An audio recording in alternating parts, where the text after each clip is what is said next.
Hello दोस्तों, स्वागत है आपका अपने यूट्यूब चैनल एपी एडुकेयर में।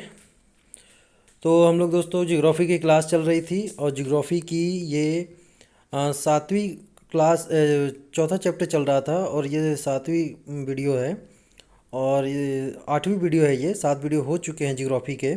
और जो हम लोगों ने पिछला ज्योग्राफी का जो क्लास किया था भारत की नदियाँ, अपवाह तंत्र और प्रतिरूप, उसमें हम लोगों ने लगभग 55 क्वेश्चन देख चुके थे। और आज ये हम लोग इसके बाद जो शेष क्वेश्चन बचे थे इस चैप्टर के उसे देखेंगे और कोशिश करेंगे कि पूरा चैप्टर जो है ये आज ही ख़त्म कर डालेंगे। इस चैप्टर के जितने क्वेश्चन हैं और उसे कर डालेंगे। शुरू करने से पहले से आप लोगों से निवेदन है कि प्लीज़ दोस्तों आप लोग जो है चैनल को सब्सक्राइब कर लें। चैनल पे जो स्क्रीन पे आ रहा है सब्सक्राइब बटन, उसको सब्सक्राइब कर लें और नोटिफिकेशन बेल को ज़रूर दबा लें ताकि आप लोगों को नोटिफिकेशन मिलता रहे। तो चलिए शुरू करते हैं।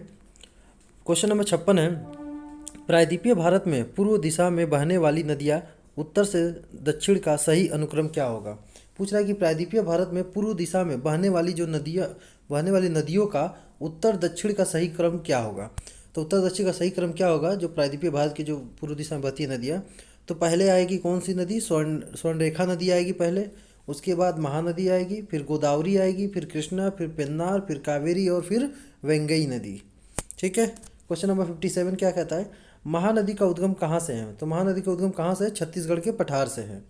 Next question number 57, question number 57 है, महानदी हो चुका है। क्वेश्चन नंबर 58, गोदावरी नदी का उद्गम कहाँ से होता है। तो गोदावरी का उद्गम कहाँ से होता है, महाराष्ट्र होता है। तो गोदावरी का उद्गम कहाँ से होता है, किस राज्य से, महाराष्ट्र से।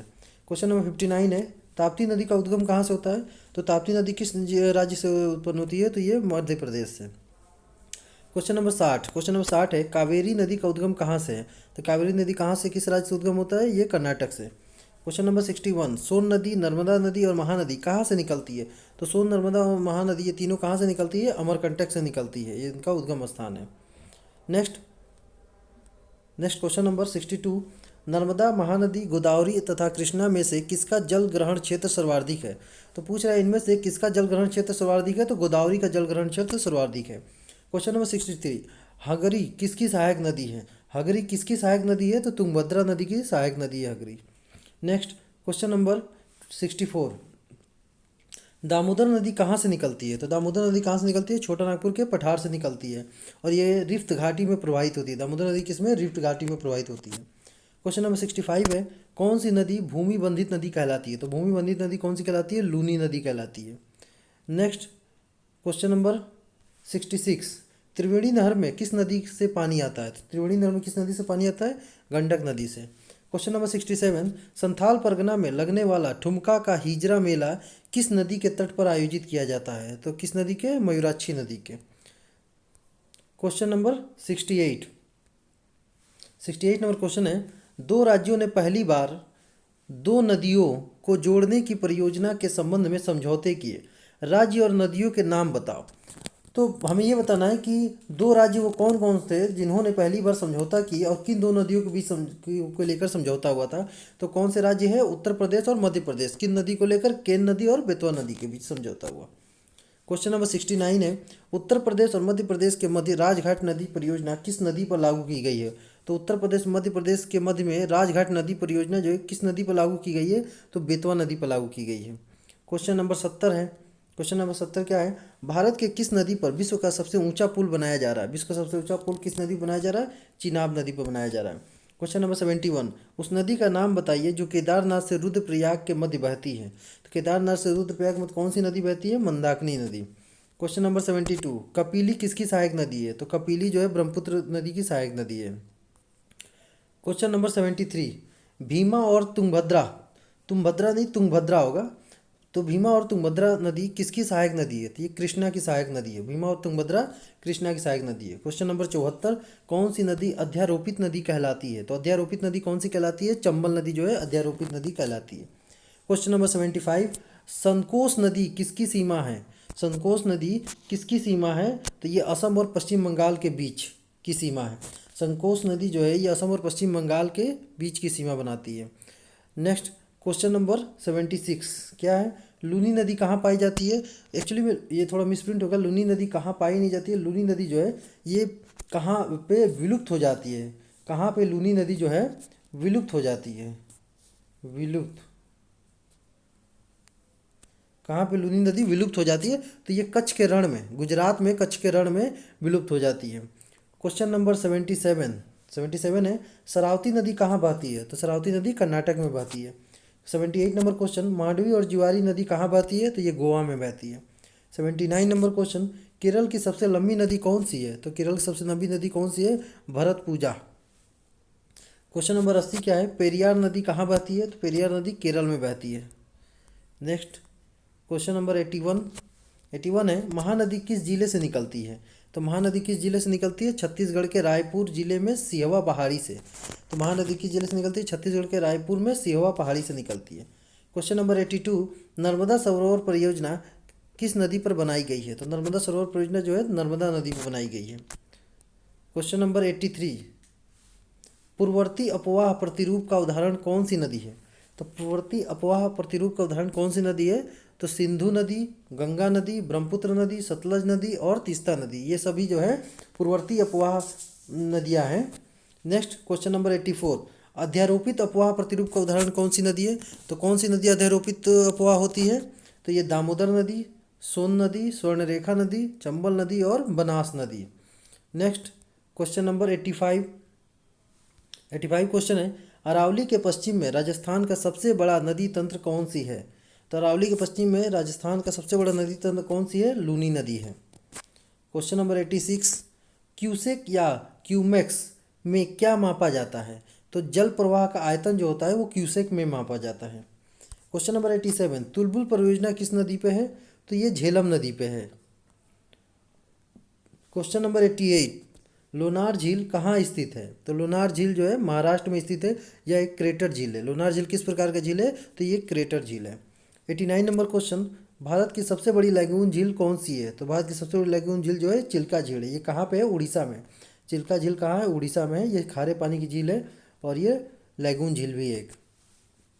क्वेश्चन नंबर 90, किस झील को अभी हाल ही में राष्ट्रीय झील संरक्षण परियोजना के अंतर्गत सम्मिलित किया गया है? किस झील को अभी हाल ही में राष्ट्रीय संरक्षण परियोजना के अंतर्गत सम्मिलित किया गया है? तो भीमताल झील को। क्वेश्चन नंबर 91, वेम्बनाड झील कहाँ है? तो केरल में है। 92 नंबर क्वेश्चन, लोकटक झील कहाँ है? लोकटक झील कहाँ है? तो ये मणिपुर में है। क्वेश्चन नंबर 93, डल झील कहाँ है? ये जम्मू कश्मीर में है। 94 नंबर क्वेश्चन, पुलकिट झील कहाँ है? तो ये आंध्र प्रदेश में है।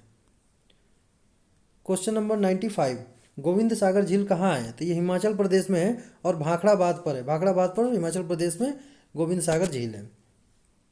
क्वेश्चन नंबर 96, गोविंद वल्लभ पंत सागर, दोनों में अंतर है, याद रखिएगा। इसके पहले था गोविंद सागर झील और ये है गोविंद वल्लभ पंत सागर। ये कहाँ स्थित है? तो ये छत्तीसगढ़ और उत्तर प्रदेश में रिहंद नदी पर है। गोविंद वल्लभ पंत सागर कहाँ है? ये रिहंद नदी पर छत्तीसगढ़ और उत्तर प्रदेश में है। नेक्स्ट क्वेश्चन नंबर 97, हुंड्रू प्रपात किस नदी पर निर्मित है? तो ये कावेरी नदी पर निर्मित है हुंड्रू प्रपात। क्वेश्चन नंबर 98, जोग प्रपात किस नदी पर है? तो शरावती नदी पर जोग प्रपात है। क्वेश्चन नंबर 99, शिव समुद्र प्रपात किस नदी पर स्थित है? तो ये कावेरी नदी पर स्थित है। क्वेश्चन नंबर 100, चूलिया जलप्रपात किस नदी पर स्थित है? तो चंबल नदी पर चूलिया जलप्रपात है। क्वेश्चन नंबर 101, भारत के किस जलप्रपात को लोकप्रिय रूप से नियाग्रा प्रपात के नाम से जाना जाता है? तो भारत के किस जलप्रपात को लोकप्रिय रूप से नियाग्रा प्रपात के नाम से जाना जाता है? तो चित्रकूट जलप्रपात को जो है वो नियाग्रा प्रपात के नाम से भी जानते हैं। क्वेश्चन नंबर 102, भारत के झरनों में सर्वाधिक ऊंचाई वाला झरना कौन सा है? तो भारत के झरनों में सर्वाधिक ऊंचाई वाला झरना कौन सा है? कुचिकल झरना। ये कहाँ पे है? ये कर्नाटक में है। नेक्स्ट क्वेश्चन नंबर 103, अगला क्वेश्चन देखते हैं कि गोरखपुर किस नदी के किनारे स्थित है? तो गोरखपुर जो है ये राप्ती नदी के किनारे स्थित है। और कहाँ? उत्तर प्रदेश में राप्ती नदी किनारे गोरखपुर स्थित है। क्वेश्चन नंबर 104 क्या कहता है? जबलपुर किस नदी के किनारे स्थित है? तो जबलपुर जो है नर्मदा नदी के किनारे स्थित है। जबलपुर किस नदी के किनारे? नर्मदा नदी के। क्वेश्चन नंबर 105 क्या कहता है? सूरत किस नदी किनारे स्थित है? तो सूरत जो है ताप्ती नदी के किनारे स्थित है। और सूरत कहाँ पे है? ये गुजरात में है। 106 नंबर क्वेश्चन है, अहमदाबाद किस नदी के किनारे स्थित है? तो अहमदाबाद साबरमती के किनारे स्थित है, साबरमती नदी किनारे, और अहमदाबाद भी गुजरात में ही है। Next question number 107 number question है, हैदराबाद किस नदी के किनारे स्थित है? तो हैदराबाद जो है मूसी नदी के किनारे स्थित है। नेक्स्ट क्वेश्चन नंबर 108, कोटा किस नदी किनारे स्थित है? तो कोटा चंबल नदी किनारे स्थित है। क्वेश्चन नंबर 109, नासिक किस नदी के किनारे स्थित है? तो नासिक गोदावरी नदी के किनारे स्थित है। ये सब मैचिंग कराने को आते हैं एग्जाम में, ध्यान रखिएगा मैक्सिमम टाइम। क्वेश्चन नंबर 110 क्या है?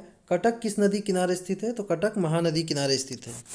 क्वेश्चन नंबर 111, लुधियाना किस नदी किनारे स्थित है? तो लुधियाना सतलज नदी के किनारे स्थित है। नेक्स्ट क्वेश्चन नंबर 112, उज्जैन किस नदी के किनारे स्थित है? तो उज्जैन जो है शिप्रा नदी किनारे, शिप्रा नहीं ये क्षिप्रा होगा। उज्जैन जो है ये क्षिप्रा नदी किनारे स्थित है। क्वेश्चन नंबर 113 क्या है? कौन सी नदी भारत नेपाल के मध्य सीमा बनाती है? तो भारत नेपाल के मध्य कौन सी नदी सीमा बनाती है? तो काली नदी जो है वो बनाती है। क्वेश्चन नंबर 114, कौन सी नदियाँ बिहार और उत्तर प्रदेश के मध्य सीमा बनाती है? तो बिहार और उत्तर प्रदेश के मध्य कौन सी नदियाँ सीमा बनाती है?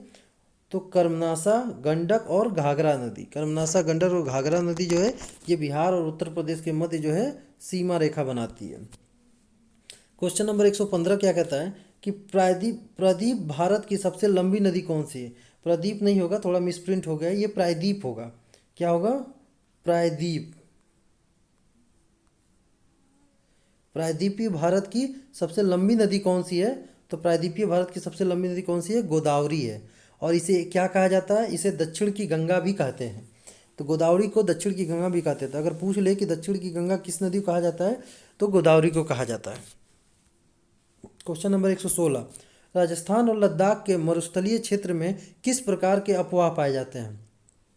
तो राजस्थान और लद्दाख के मरुस्थलीय क्षेत्र में किस प्रकार के अफवाह पाए जाते हैं? तो अंतःस्थलीय प्रवाह पाए जाते हैं। अंतःस्थलीय प्रवाह पाए जाते हैं।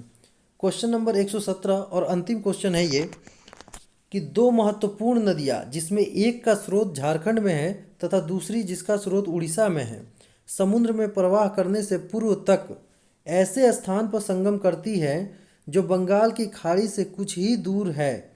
यह वन्यजीव जीवन तथा जैव विविधता का प्रमुख स्थल है और सुरक्षित क्षेत्र है। वह स्थल कौन सा है? तो ये कौन से स्थल के बारे में कहा जा रहा है? तो ये क्या है? भितरकनिका। और भितरकनिका कहाँ है, बता सकते हैं? भितरकनिका कहाँ है? तो भितरकनिका जो है उड़ीसा में है। कहाँ है? उड़ीसा। उड़ीसा में भितरकनिका है।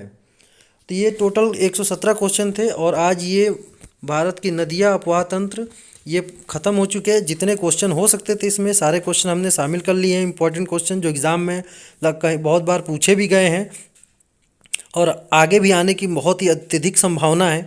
तो आप इन क्वेश्चनों को ज़्यादा से ज़्यादा पढ़िए और ज़्यादा से ज़्यादा वीडियो को पूरा देखिए, उन्हें समझिए। क्वेश्चन को जितना रिवीजन कीजिएगा फास्ट मोड में लगा के या जैसे भी, तो आप के लिए उतना ही फ़ायदा और लाभदायक होगा। मुझे लगता है ये क्वेश्चन नदियों का देखने के बाद से आप एग्ज़ाम पेपर में कोई टेस्ट देंगे तो आपको माइंड में देखेंगे क्वेश्चन, बहुत से क्वेश्चन आप सॉल्व कर पाएंगे और रिवीजन के लिए बहुत ही अच्छे क्वेश्चन हैं। और अगले दिन हम नेक्स्ट चैप्टर लेकर आएंगे। अगले ज्योग्राफी के जो भी चैप्टर है उनको ले आएंगे, अगले दिन वीडियो में देखेंगे। और आपसे निवेदन है जाने से पहले कि आप लोग प्लीज़ चैनल को सब्सक्राइब कीजिए। सब्सक्राइब कीजिएगा तभी वीडियो आगे आपको मिलती रहेगी। और हमें उम्मीद है कि हम आपके लिए अच्छे अच्छे और वीडियो लाएंगे और भी चैप्टर अच्छे अच्छे कराएंगे। तो आप लोग से निवेदन है कि चैनल को सब्सक्राइब जरूर कीजिए और वीडियो को पूरा देखा कीजिए। तो चलिए ठीक है, आज इजाज़त दीजिए। नमस्कार, धन्यवाद आप लोगों का, बहुत बहुत धन्यवाद। नेक्स्ट वीडियो में मिलते हैं।